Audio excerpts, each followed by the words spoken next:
Hey everyone, it's BlueLizardJello, and welcome back to Everything Possible in Dark Souls 1, and today we'll be wrapping up the DLC by completing the Chasm of the Abyss and taking out Manus. But before we do that, let's go ahead and take a look at the gear that we'll be using and the stats that we have.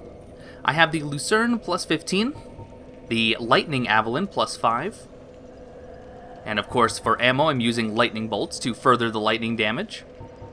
I have the Porcelain Mask, Chester's Long Coat, the Maiden Gloves, and Chester's Trousers. Pretty standard rings, but just so you can take a look, I do have the Leo ring. We'll be using that for the Manus fight so we can get extra damage for our counterattacks if we can actually get some off successfully. Binoculars, silver pendant, charcoal pine resin, and of course my SS flask will round off our consumables. And here are the stats. I have leveled up a bit, so if you want to take a look and see where I'm at, go ahead and pause the video now. But now, let's delve right into the Chasm of the Abyss.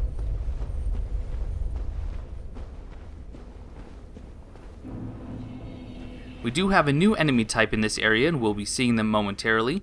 But before you go too far, you want to approach this next section carefully because there is a crystal lizard waiting for us right there. So hopefully we can get the drop on him.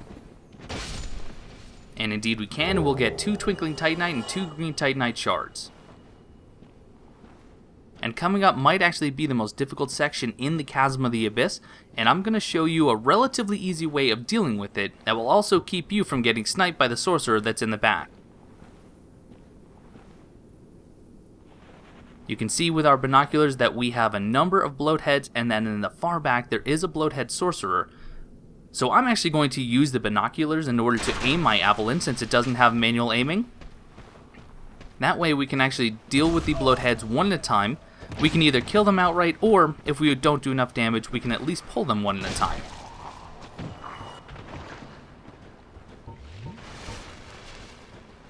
Aiming up the next shot here.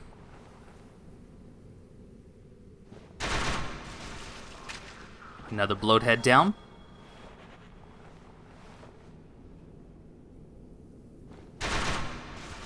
And yet another.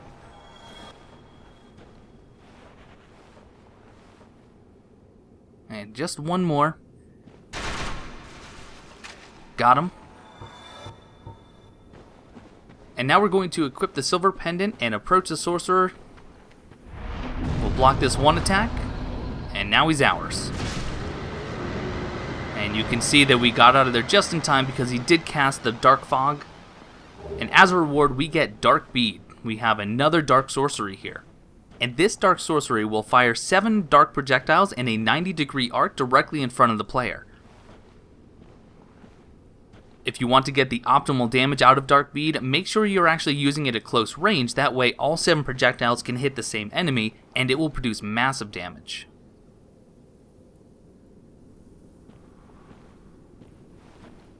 Using the Prism Stone to locate where we should go next, and attempting a drop attack on this bloathead, no such luck.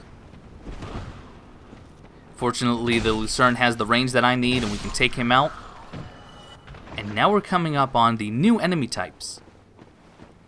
If you think these enemies look at all familiar to a consumable we've seen dozens and dozens of times throughout this playthrough, you are correct. These are Humanity Phantoms.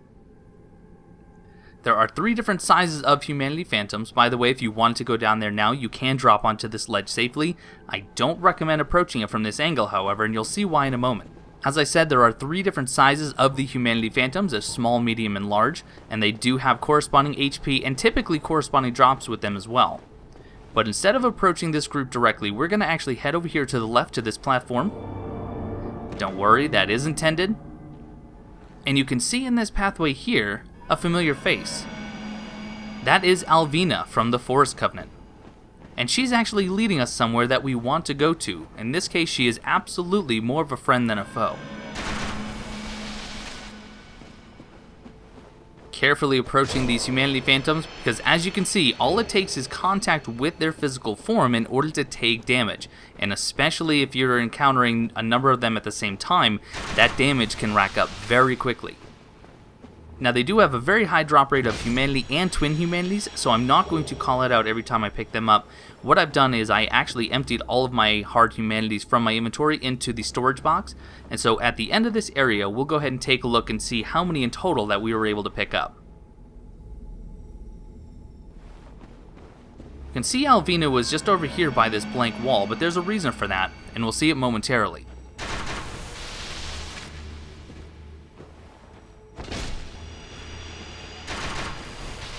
Here's an example of our first large humanity phantom.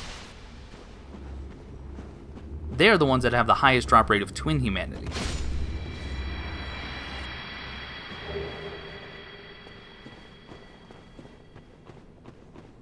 But coming over here by these lanterns, we have now activated a shortcut that we actually saw 2 episodes ago when we fought Knight Artorias. And once we get to the top, when we run outside, you should immediately recognize where we're at. We're deposited back into the Royal Wood just on the other side from Marvelous Chester, as well as the Fog Gate where we fought Knight Artorias, but now let's go back down into the chasm, and let's go take a look at that wall that Alvina was just guarding.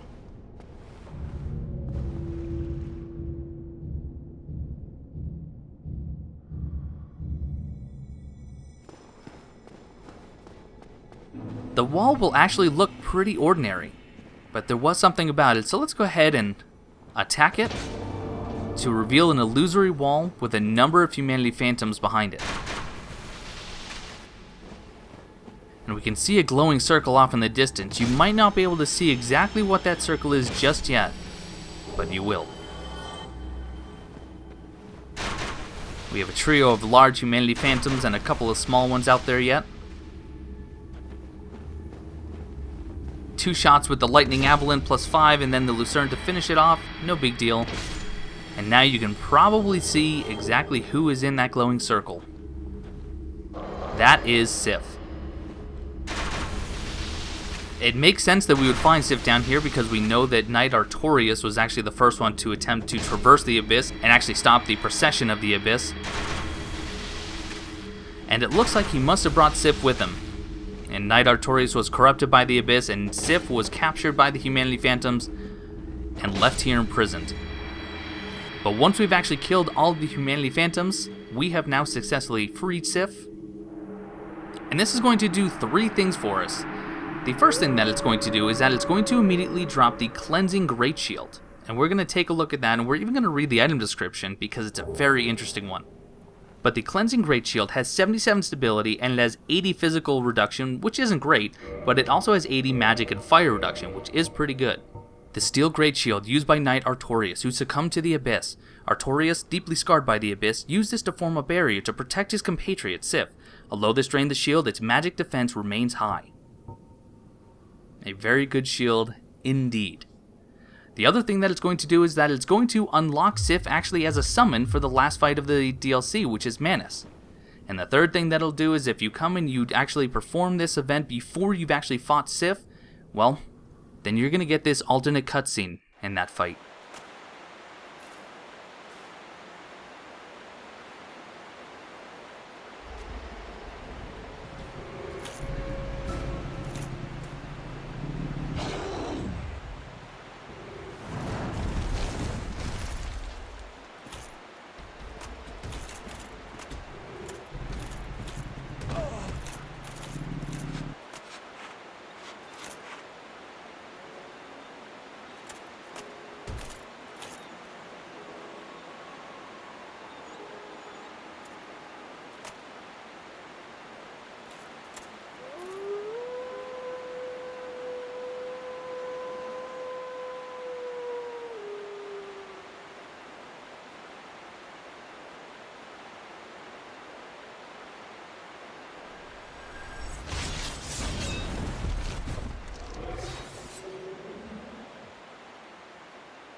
As you can see, Sif actually will recognize you if you've rescued him from the Chasm of the Abyss before you fight him. But even though he might recognize you, he still has to do what he has to do, and that is to try and protect his master, or, depending on how you look at it, he might be trying to stop you from suffering the same fate as his master. turning an already sad story into a much sadder story. Using the prism stones to guide your way,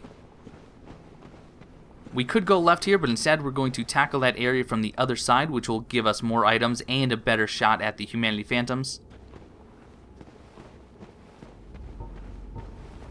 And I'm equipping the Silver Pendant because there is another Bloathead Sorcerer just at the top of this hill. Typically his back will be towards you, so you should be able to get the drop on him. That's exactly what we were able to do. Don't forget this Humanity on the corpse here. But now we can hop down here and take out this entire group of Humanity Phantoms and pick up all the Humanity that they drop. There are a number of them and they are fairly easy to take out, so for this section I am going to go ahead and speed the video up so you don't have to watch me farm all of them. Speaking of farming, you might have already guessed it, but this is single-handedly the best spot to farm Humanity in the entire game. This by far beats out farming the rats in the depths. Not that that was ever a very good Humanity spot to begin with.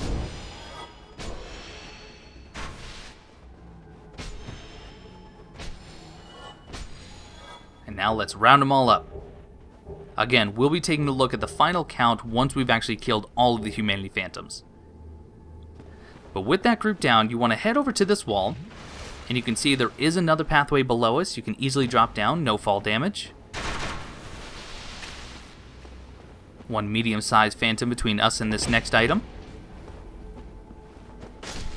And if you're a fan of Hawkeye Goff and his crazy archtree carvings, you'll want to come up here so you can get the Help Me carving. Again, I'm not doing a Goff impression anymore. I'm refraining. We have a large Humanity Phantom below. We can do some damage, but be very careful because if you get stuck inside of him or you let these little ones get the drop on you, then you're going to be taking a lot of contact damage very quickly. You can see even just during that attack I took quite a bit of damage. And before I pick up the items that they're dropping as well as an item that is behind us, I do want to clear this area because these enemies can and will sneak up on you, and they are silent, or at least near silent.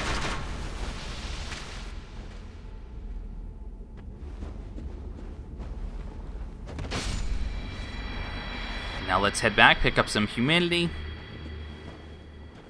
and more importantly, we get the Black Flame. The Black Flame is a pyromancy, but this is a dark version of pyromancy. This would be the dark equivalent of Great Combustion, so this actually produces both physical and fire damage. It also has a much bigger effect on enemy and player stamina and poise.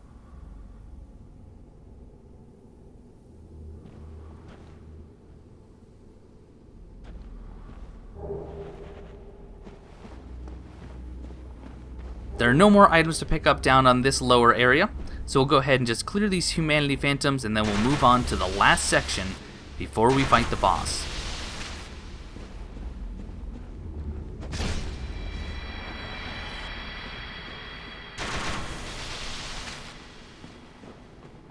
As you can see, while the Humanity Phantoms are great for farming Humanity, they are absolute rubbish as far as farming souls go. In fact, I think the only enemy in the game that actually produces less souls are crystal lizards. Heading back up to where the sorcerer was, again using the prism stones for guidance, we're going to head down this rocky broken bridge.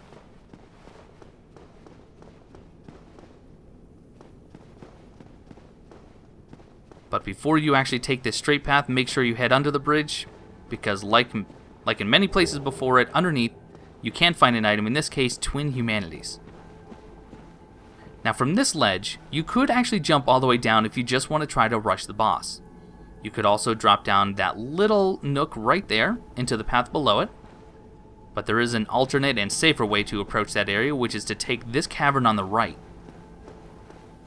Walk slowly around the corners. There are two Humanity Phantoms. One medium, one small.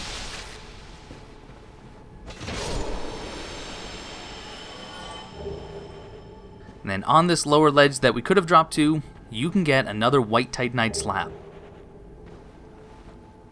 If you remember, we picked up the original white Titanite slab in the area just before we fought Gravelord Nito.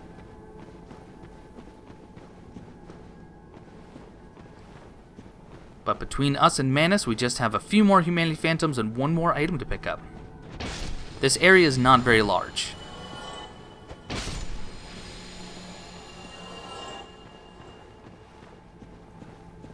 Over around the left, another group of these Phantoms.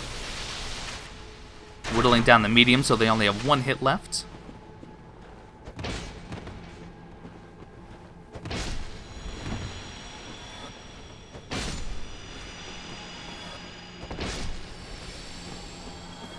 And on the corpse behind this last little one, we have a soul of a hero. And that is actually it as far as items go in the Chasm of the Abyss. So we've now collected everything, we've killed all the enemies that there are. And we were able to pick up 16 single humanities as well as 8 twin humanities. Not too bad, 32 humanities for this one area. We're now going to get ready to fight Manus, but before we actually head into the Fog Gate, I wanted to show you this right here, and hopefully you can see it. I'll try to lighten it up. Just at the end of Lucerne, you can see a few glowing eyes. That is actually Manus, and yes, you can hit him from here. What I recommend if you do want to cheese Manus is to use either a bow or a sniper crossbow. Use equivalent ammo that will actually allow it to fly further, such as feather arrows or light bolts, and also use the hawk ring to extend the range. If you want to kill him from there, you can, or if you just want to damage him a little bit and then go fight him maybe when he has half health, you can do that as well, because he will keep whatever HP is remaining as you enter the boss arena.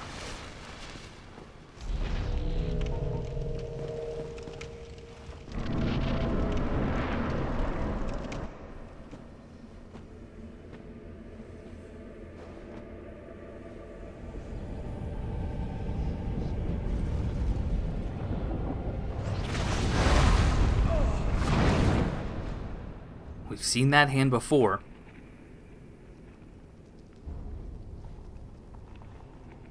That same hand that brought us into Oolacile has now challenged us to determine the fate of Oolacile, its residents, and possibly even all of Lordran.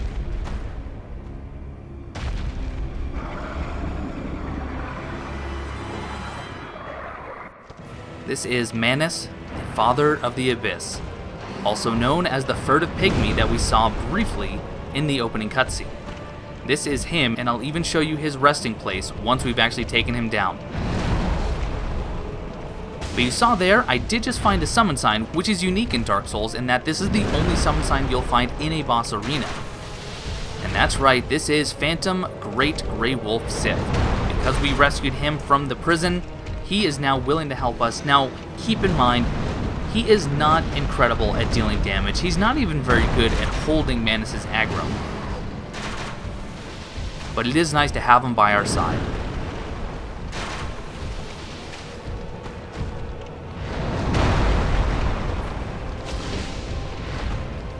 Manus does have several physical attacks, as you're seeing here, including some very devastating combos. And once we get him to about 60% HP, he's also going to start to use some dark sorceries against us. Which is why we have the silver pendant equipped, and it is one of the reasons why it exists in the first place. I did equip the Leo ring to see if I could get any counter hit damage. It doesn't appear that I get very much, if any. But here's the first example of some of the dark sorceries. He has a few different versions. That version has the dark sorcery projectiles coming at you from all around. There is one where it'll rain down on you and it will follow if you try to run. And there's one where he'll shoot him out directly in front of him in an arc. If you do not want to use the silver pendant, or maybe you didn't locate it, there are ways that you can actually avoid each and every one of his dark sorceries without it. I, however, prefer to use it.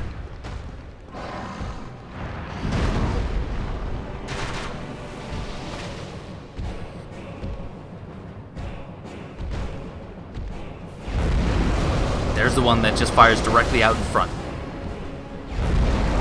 And again. Even though Manus does have a tail, do not try to get a tail cut. It will not break off. There is nothing to gain from it. Just as a by the way, even though I have the charcoal pine resin, Manus is fairly resistant to both fire and magic, but he is weak to lightning, so my lightning bolts are actually doing a pretty decent job at whittling down his health.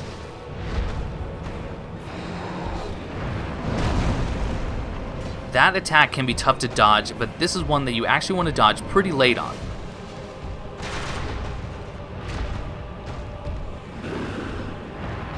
You can see just there. And even though I said Sif does not do a great job dealing damage, we have Manus just down to a sliver of health, and while we were actually dodging those last projectiles, our wonderful Sif has actually managed to take him out for us. And with Manus defeated, we acquire the Soul of Manus and 10 Humanity. And the Soul of Manus is a very unique boss soul. You can consume it for 18,000 souls, give it to Fran for 10,000 souls, or you can trade it to the Giant Blacksmith with any catalyst except the Demon's, Isolate, or the Tin Darkmoon catalyst for the Manus catalyst. The other thing that you can do is you can actually trade this with Snuggly in order to get Pursuers, which is a dark sorcery, which is the dark equivalent of Homing Soul Mass. And you can see this divot in the ground. This is actually the resting place of the Furtive Pygmy, providing further evidence that Manus truly is that Furtive Pygmy.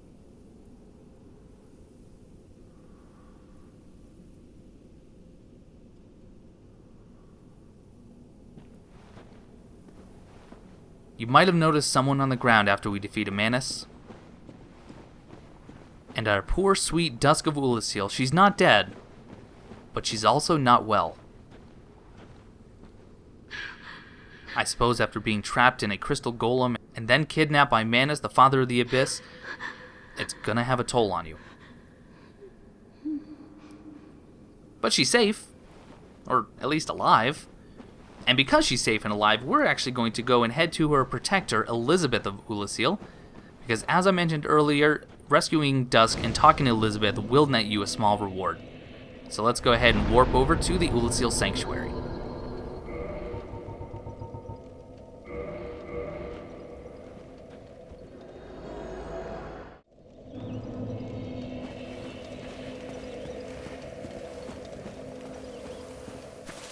I have awaited thee. Thou hast rescued Princess Dusk. We kind of left her in the chasm, though. I hope that's fine with you. Human, even halting the spread of the abyss. I salute the grandeur of thine enterprise. Please allow me to express my gratitude. And all the trouble that we just went through is worth it. As do we all. For these 3 Elizabeth's mushrooms. Thank you, Elizabeth. You have no idea how much it means to me that you would actually give up either pieces of yourself or smaller versions of yourself. But anyway, that is everything possible in the Chasm of the Abyss. That is everything possible in all of the DLC. So I hope you learned something. If you did, leave me a comment below. If I missed something, make sure to leave that too. But we are nearing the end of our adventure. And I will see you next time.